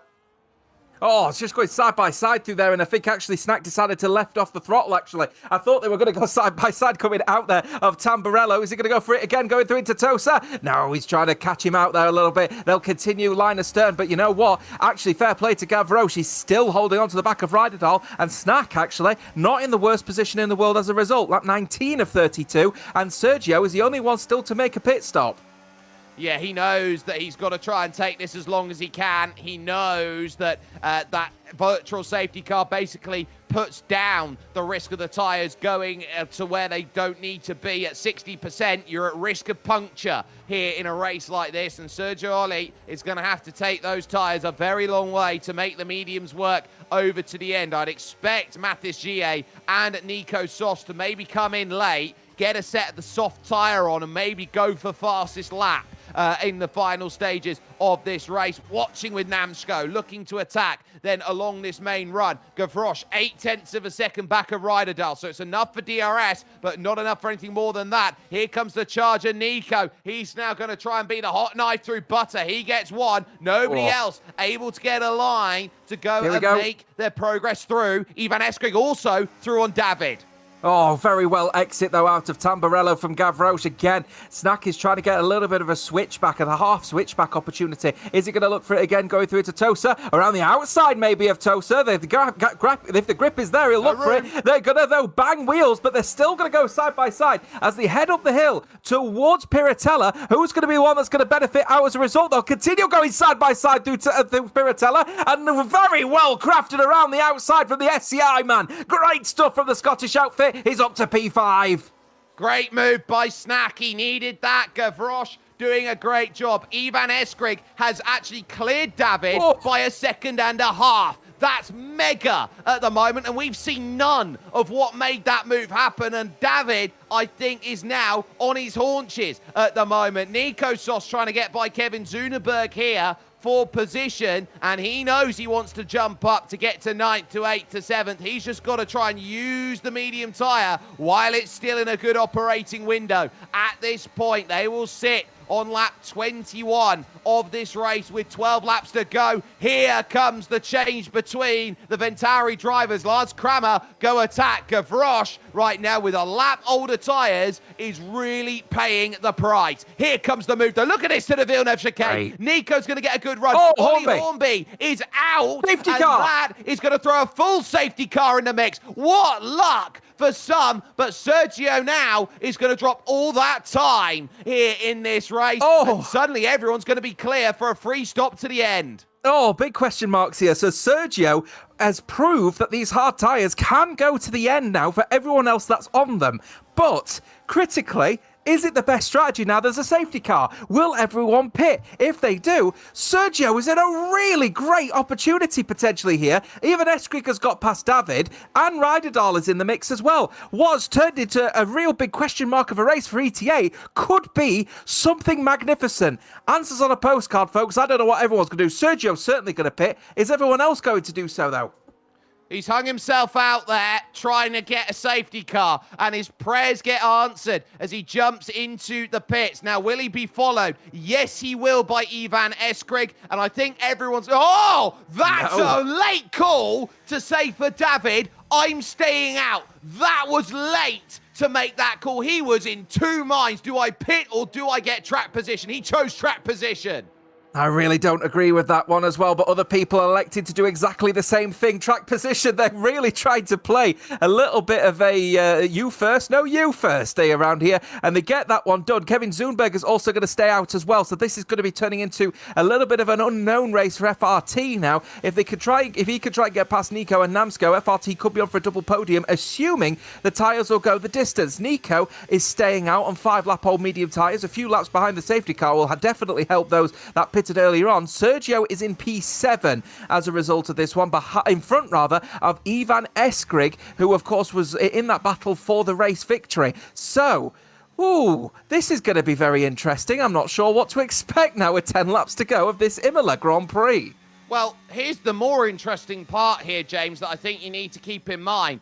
Sergio's got to go onto a medium. Everyone else, with the exclusion of AKP Adrian, is on a hard tyre because the medium burns after 6 laps. So there will be 4 laps at the end of this race where Sergio Olli is going to be staring at his tyres going, please hold together. Well, maybe ET8 will be sending a few £5 notes over to Surface and to AMS to say, have you guys got a little bit of a pedal problem? Maybe you're going to take a little bit of a time to get to the back of the queue and try and make the safety car last as long as it can do. Because if it can, that will be, if it goes the full distance of safety car, that will be 7 laps of racing to the end of this race, which is about right for a set of medium tyres. So they'll be hoping everyone takes their time. Well, everyone's going to need to jump up. It is the cars over towards the back, and I'll make a very good note of a car that is not quite into line at the moment. You're looking around at about Gavroche, Mateusz, Callum and Surface. Those are the cars they've got to try and get into line as quickly as possible. Now, they are stuck at a delta speed that they have to run around there. So it's not like they can just drive up to the back at 320 kilometers an hour and jump themselves into play. That could be a case of where this race is going to make all of the difference. So now you're starting to wonder, is this going to be the race where it works through? David is now going to have to hold the weight of the world. The interesting bit will be Nico Sos, because he's on 6-lap-old medium tyres. We expect them to burn away quick, but on that restart, he could be a little bit more alert to it than those around. Currently, FRT, 1st and 4th. Otso Zito, then 5th with Ivan Eskrig, 8th. Sergio Olli, the hot knife, in 7th. Yeah, he's certainly the favourite, I think, despite the fact that he's in P7 at a circuit that's really not known for its overtaking as Sergio. But Oh, if it's the circuit like Imola, it's just incredibly difficult to get those overtakes done, even if you've got the grip advantage. Safety car will be in at the end of this lap. Then it will be a 9-lap dash. Then on these medium tyres, he will have to do some level of conservativeness towards these tyres to let them go. And maybe there'll be another safety car if people start getting a bit too aggressive on these tyres, which will be very cold, bearing in mind. They will be, but look how aggressive David is trying to warm them back up again. He's done 13 laps on them. He's only got to do another 9 to get himself home and dry. Nico Sos then sat there in third. This could be tough for this one. Oh, 10-second penalty, severe collision, and that's Mateusz and Gavroche who have both got them. There was a checkup as they were going down, and that's going to be massive for the pair of them down at the bottom of the order. Green flag back underway here at Imola with 9 laps to go in this race. David clear then as he's run through. Namsko trying to be there already. Sergio Oli's got one, and Ivan Eskrig has followed. Jakita's dropping down the order. Yes, that's critical here for the likes of Jakita in this one as well, who has now made that mistake and is now down to P18. David leading the way from Namsko, Nico, Kevin Zunberg in P4 with Otsazito in P5. Sergio already up in P6, trying to close down the gap. What's his grip like in comparison to those around him at the moment? I wonder. Well, he's got past Otsazito very quickly, now up to P5 as well. He's flying. And Ivan Eskrig's got to follow. He knows how critical it is. And Otsazito immediately pulls over. It's the multi for Ivan that he sits with. And look at what he does behind with Caden and Ryderdal. His car as wide as anything. They're going to be 2, almost 3 into this section. There goes one car. There goes second. Otsazito has got to take 3 out there because he's trying to avoid any dramas. Lars Kramer and Snack with nowhere to go now as they try and get by a rolling roadblock out there at this moment in time. That's what you have to navigate against. Old tyres versus new, and new is coming up. Trumps, DRS-enabled Sergio Oli all over side by side with Kevin Zunberg, who's got to do the best that he can, but he's just gone screaming by and now tries to cover the line. Ivan Eskrig chucks it up the inside. He can't get there. Oh, he wanted to get that move done so that he could stick with Sergio and Ivan Eskrig, but he'll continue side by side, going through into Villeneuve. He's surely got to get it done through Villeneuve, and he does so exactly like that. Sector 1, yellow flags wave. We've got a spinning car, and it's Gavroche, the VNT driver. Ventario looking strong, and now they're looking weak. They are, and this has really hurt them with Lars Kramer in 9th. That's going to be massive. Ryderdal then will sneak up forward. ETA are going to be in such a strong position now here in terms of points. And on a day where you look at SCI as the main challenger and go, they've got nothing. They've got 11 points and a dream. 3 more for AKP Adrian. Then I think that's 9 that he's up to now at the moment. And Sergio Oli has already caught the back of Nico here to try and get the next move done. The difference, 5 laps on the mediums. Oh, this is the thing, isn't it, as well? Nico will be on about the same age tyres that Sergio will be at the end of this race, so he knows that tyre delta is going to be enormous. He's got to do some level of conservativeness towards these tyres, try not to burn them out too quickly, but with the extra grip that he's got available, Sergio could get some inroads done very quickly indeed. He doesn't even need to think about it on the straights, perhaps at some uncharacteristic corners, such as this one, going through Tamburello. Switch back from David to try and protect this from Namsko, making the move. Are they going to continue going side by side as they head through towards Villeneuve? Look at Sergio also getting in the mix, but all of these drivers are cutting off the corners aggressively, but the move is done anyway. Nico trying to hold on, but a switch back from Sergio with the extra grip as they go through towards Tosa. Around the outside of Tosa, the Red Bull will go. He's got the grip. He gets the move done. He's on the podium. They're all over each other like an angry swarm, and Sergio's got to be the coolest head in a room of pistol shooters at this moment in time. He's done a wonderful job of holding Nico Sos away, and now he can attack David, he can attack Namsko, and Ivan Eskrig now is going to need to find that pass, and he's going to need it soon if he's going to get anything out of this. Look at him fight. Big lunge down the inside by Ivan in the background. He's not going to get there. Ryderdal is following in as soon as Caden has sat well on the back. Remember, he's on 9-lap old hard tyres. He can still bring them to the end of this race. Now to the outside of Tosa, of Ravazza to get it done. Move done. Ivan Eskrig up into that 4th place. And remember, he has got to be Sergio Oli's shadow at this stage. And he's doing exactly that. David is now going to be the driver under pressure. But how good's his straight line? It's better at the moment than those around. And here comes a look for the race lead. It's not there. Absolutely had to switch it down to the inside. Got completely caught off guard by Namsco slowing down, but might invite Sergio into the mix as they go side by side. This is critical for Eskrig as well, who's got to get past David as quickly as he possibly can. Sergio now up to P2. Namsco might not hold him up. We'll have to see what happens, but either way, lap 27 of 32, as said, Sergio is the definitely going to be the favourite for this one. Eskrig gets it done, and Ryderdal is trying to follow through here. ET8 looking very strong, going through into the reverse, going through to the top of the hill rather. Very strong indeed, but gets it done in any regardless, and he'll try to get as close as he can to Ivan Eskrig, who's got to hold on to the back of Sergio, because as soon as these medium tyres fall off, those hard tyres will come on. But is there enough time in this race? Well, David was going for the lead into turn 1. By the time he's out of Piratella and into Aqua Minerale, he's 7th.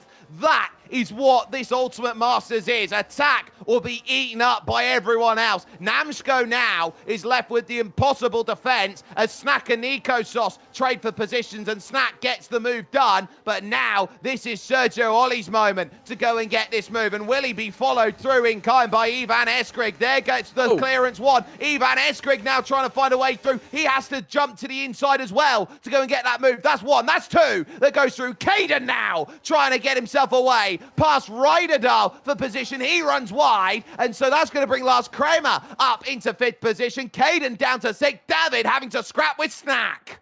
Oh, FRT will be wondering where this race has got away from them here, because it's such a disappointing scenario for David and for Kevin Zudberg as well. Ryderdal's getting in the battle here with the RSC man of Namsco. He's up to P3 and now making it an ET8 double podium as it stands. This is exactly what ET8 wanted. Their race has come to them so well as they are now managing the race and managing the points tally against them and SCI. That half a second is the gap at the moment, but how much has the tyre burn been on that medium tyre? It's their 6th lap at the stint, and Ivan Eskrig will realise he'll be happy if he can pull it off. 2-3 would be massive for ET8 right now. It would give them daylight compared to Shazoo. It would put them and AMR in a little bit of a pickle. There's not much you can do out there in this race and say, well, you're kind of stuck out there as far as it goes. Now they're looking for that clearance, and now you're needing drivers to go and make places late, and you are asking for big moves late on with 4 laps to go. Eskrig not close enough to make a move on this lap, but he's now got to try and hold Sergio Oli and stay within about 0.4 of a second over the course of the lap. At the beginning of this race, the crossover period between the mediums and the hards was about 7 laps, and now Ivan Eskrig is very comfortably keeping within touching distance of Sergio. Remember, those medium tyres in the first stint was just people following each other around in the DRS train. Sergio has had to actually make some inroads. He's had to commit to some overtakes. He's burnt his tyres more aggressively. Ivan Eskrig suddenly now switches as the favourite for this one, but it's not over yet. 2.5 to go.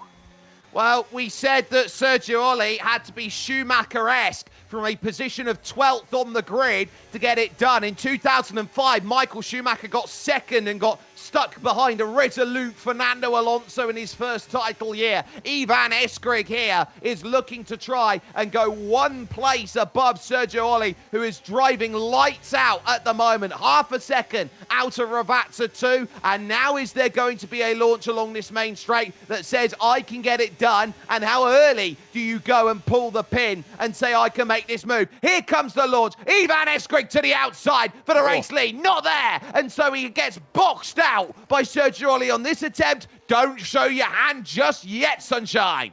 Yeah, the Red Bull, very Max Verstappen-esque, closing the door very early, going through Tamburello to suggest you can't go around the outside. If you're going to do it, you're going to have to dive down the inside, but I'm going to make my Red Bull the widest car on circuit. And while this is happening, he's inviting Ryderdal into the mix. He's bringing it in. Is it an opportunity for a 1-2 for ET8 if even Eskrig can't get it done against Sergio? That's going to be fairly critical. Caden closing down the gap on Namsco as well, but remember, these are tyres that have been on for a while. They have been aging terribly as a result of that one, and a 9-second penalty for AERT as well. Horrible. 9 for Caden, 13 for Zunerberg, 10 for Mateusz and Gavroche, 6 for Adrian and Callum, 3 for Otto Zito and Jakita. This is going to be a race of penalties that will be added on late here in this race, but The front is where it all is. Jakita gets another 3. He's up to 6, but Sergio Olli now is tame. And you can see it here from Ivan Eskrig at what is 0.3 of a second. He'll get DRS now, and this is the prime moment. Here we go. With 2 laps to go. He's got to go and make this happen. He'll go screaming around the outside of Sergio Olli. He'll try and chuck it in deep. Who has nothing for it. They say it's his track. He leads. Oh, fantastic indeed from Ivan Eskrig. This is exactly what I expected from the AMR man. Now, is this where ETA just consolidate the second and the third and try and hold back Ventauri's Lars Kramer? I would beg that would probably be the better scenario for ETA. They don't need to put anyone under pressure anymore. SCI are only 5th place and one of their drivers is DNF. They're going to earn big off of the back of this one and only extend their lead in the championship by a considerable margin, even if they don't take the race victory here tonight. No, and this is the margin that you look at of ETA. Even on a bad day, they can make a good result. And they are so consistent where teams have been a little hot and cold this season.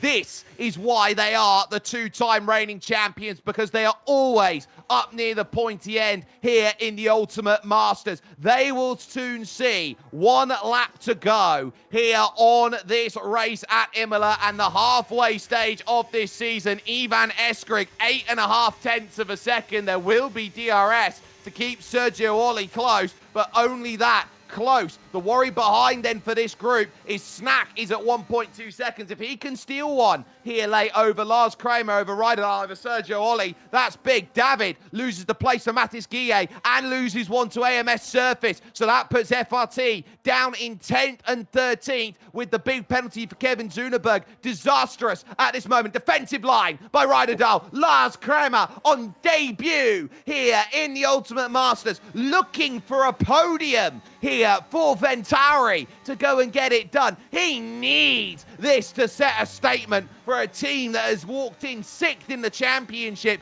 and could have had it all with him and Gavroche in the middle stages of this race. Out then of Aqua Minerale. You are running out of time and places to make this move. Maybe Ravazza, the last great one, through the Curva Grassini. They will go 4/10, 5/10 the gap. It is at the moment, but it is here in Italy. Scuderia Red that leads this. Ivan Eskrig has just got 1 corner to get right here coming out of Ravazza. His track in this game and his big result. Ivan Eskrig gets it done, but the day is 88 on a double podium. Watch out, the champs are in full form.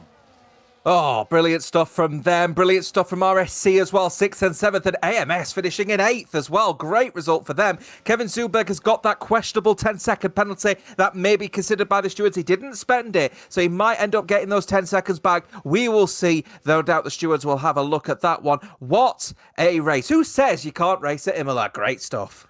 You absolutely can, and a race that was pretty much defined by the safety car in the middle that put everything together. The steering wheel is out there with you, Ivan, and a huge result it will be for AMR. They needed those 30 points in the back pocket, and they will deposit those in the bank and say, we are still in the picture, and in fact, AMR, with just that alone, should be jumping up the order to at least 3rd in the championship at the halfway stage of this season. Critical, the results then up and down this order, but Shazoo, when they didn't need a bad day, had a horrible one. Yeah, and that's the thing, isn't it? And this is the thing I've been seeing with the Shazoo Cedar Igniters at the moment. They're very up and down, and their grid is just so intertwined with some really good skill, but also some people that are a little bit far back. Lorenz retiring for this race early on made it a nil point for him, and Ollie Hornby retiring, obviously, as well for AMS, made it a very disappointing event for them. But Surface recovering back well after the back of that safety car, and well done, as I said, towards the front for RSC. Great recovery from them for 6th and 7th. Yeah, they've done very well. Future Racing Team had a tough day at the office. Great day, as you said, quite rightly, with a car that qualified itself 17th on the grid. RSC are still very much in this picture, and they cannot be underestimated the way that they are fighting at this point in time. But it is grade books out, and I think they're... you got to say, it's an A right now for ET8. I think you got to look at SCI as their nearest challengers, and they are a B+. at the moment, and you would say that it's an A- at the moment for RSC in the way they've done. A B then for AMR in my books. And so you're looking at the front teams. It's all about momentum and continuing to get strong results, even if you're not the fastest driver out there over the course of the week. It's a case of a 2-driver team, and that's what you got to play. This isn't just, I've got Silo, I can win 3 races in this one. You need the whole team to perform. Yeah, this is the thing. They had a lot of depth at SCI, but of course, a lot of people moving over to PC has meant that there's a few holes that have been filled by drivers that were leaving things like FRT, but then leaving SCI to come back again. So obviously trying to get a little bit of politics potentially in play for that one. And that's left SCI with a few gaps that perhaps they didn't want actually filling a little bit earlier on in this season. So a little bit of exposure now for the Scottish outfit, who are looking very strong as potential favourites for this particular championship, has allowed ETA, for the first time in quite a while, must be said, to actually capitalise on their faulting as a result of that one. Also, if you're mentioning about grades, B-, C+, I reckon, for FRT. They were looking so well in this race. Safety car fell out of favour for David, but that differentiator between driver A, driver B is proving to be a serious challenge for the English outfit. It very much is. Let's take a look at our calendar then and see where we are in 2 weeks' time, because we are on a break week, so we won't be jumping into racing, but it is the circuit of Shanghai that will be next. And this is a track that offers a little bit of A and a little bit of B in terms of how you set up. That early sector to middle sector, very important to have a car that is planted underneath you. But then you've got that over a kilometer back stretch where overtaking is going to be at an absolute premium. This is going to be another one of those tracks where you can set it up for low downforce and you can set it up for high, and both are correct. Yeah, that's the thing. I think that Gav Roche will probably be racing again in China for that one, because he's one of the drivers that really likes a pointy front end, and you need that at Shanghai. You need the car to be planted towards the front and have a very skinny rear wing, so then you can turn the car in that midfield, in the second sector rather, but then in the third sector with that long straight, and the first sector for that matter, going through into turn 1, that long sweeping right-hander. I've seen so many people go for the wide line, get the switch back, where you force someone to the inside line, going through into turn 1, and it's just such a sweeping set of corners in that first sector that prioritizes people with the great front end. That will be very interesting. It's a shame we have to wait another week for it.